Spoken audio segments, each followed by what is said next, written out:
दोस्तों आज हम बात करेंगे देश के मौजूदा हालातों पर। आज हमारे देश में क्या चल रहा है। तो चारों तरफ नफरत की आंधी चल रही है।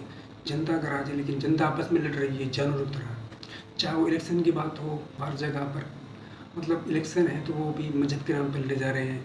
हिंदू मुस्लिम हिंदू मुस्लिम, चारों तरफ देश के अंदर नफरत इस कदर फैल चुकी है कि अब कह सकते हैं कि देश एक बहुत ही लंबे गृहयुद्ध की ओर जा रहा है।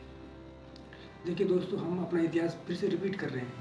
जब मुगल आए थे, जब विदेशी ताकतें हिंदुस्तान में आई थी, तो उन्होंने क्या किया था, किस तरह से उन्होंने पूरे देश पे राज किया था। राजपूतों का राज था हिंदुस्तान के अंदर, तो उन्होंने राजपूतों को आपस में लड़ाया और पूरे देश पे राज किया। अंग्रेज आए, अंग्रेजों ने फिर आपस में इन्हीं राजाओं को लड़ाया और पूरे देश पे राज किया।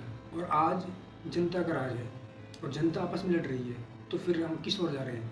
हम अपना इतिहास फिर से रिपीट कर रहे हैं, फिर से हम गुलामी की ओर जा रहे हैं। वह बात याद रखना। और इसका फ़ायदा नहीं तो हिंदू को होगा, नहीं मुस्लिम को होगा। इसका फ़ायदा किसी और ये किसी विदेशी ताकत को होगा। हर तरफ एजेंडे फैलाए जा रहे हैं नफरत के। चाहे भले ही इन लीडरों को लग रहा होगा कि हम हिंदू मुस्लिम करके इलेक्शन जीत जाएंगे, ये इलेक्शन जीत जाएंगे, ये इलेक्शन जीत जाएंगे, लेकिन ये दोस्तों ये देश हार जाएंगे। ये अभी आपके पास वक्त है कि हमें इस नफरत की आंधी को भुलाना चाहिए और हमें राजनीति करनी चाहिए। राजनीति हमें राजनीतिक मुद्दों पर करनी चाहिए। विकास के एजेंडों को लेकर कराना चाहिए। चाहे वो शिक्षा की बात हो या वो हेल्थ की बात हो, इन बातों को हमें इलेक्शन में लाना चाहिए और इन्हीं के ऊपर इलेक्शन लड़ने चाहिए। बट हम लाते हैं इलेक्शन में मस्जिद मंदिर हिंदू मुस्लिम इस तरह की बातें, इसी बातों पर हमारे पूरे इन्हीं चर्चाओं पे इन्हीं मुद्दों पे इलेक्शन लड़े जाते हैं। या फिर हिंदुस्तान पाकिस्तान और कोई मुद्दा नहीं होता है इन नेताओं के पास। नहीं तो वो शिक्षा का मुद्दा होता है, नहीं वो हेल्थ का मुद्दा होता है, नहीं वो अपने डिफेंस सिस्टम का मुद्दा होता है, नहीं वो किसी विकास का मुद्दा होता है। कोई मुद्दा नहीं होता, इनके पास एक ही मुद्दा होता है, हिंदू मुस्लिम। क्योंकि नेता भी जानते हैं कि अगर हम ये बातें करेंगे, इन मुद्दों पर इलेक्शन लड़ेंगे तो हमें वोट मिलेंगी।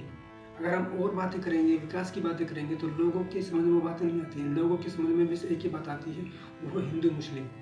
हमें इन बातों को भुलाना चाहिए और एक नए हिंदुस्तान की ओर चलना चाहिए। नहीं तो हम फिर अपना इतिहास रिपीट करेंगे। क्योंकि जब जब राजाओं का राज था तो राजा आपस में लड़े, हिंदुस्तान गुलाम बना।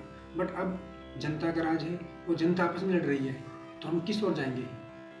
अभी भी आपके पास वक्त है, आप सही लाइन पे आ जाएं, वरना फिर बहुत देर हो जाएगी। क्योंकि देश के हालात जो मौजूदा हालात हैं, इससे क्लियर लग रहा है कि हिंदुस्तान एक लंबे गृहयुद्ध की ओर जा रहा है।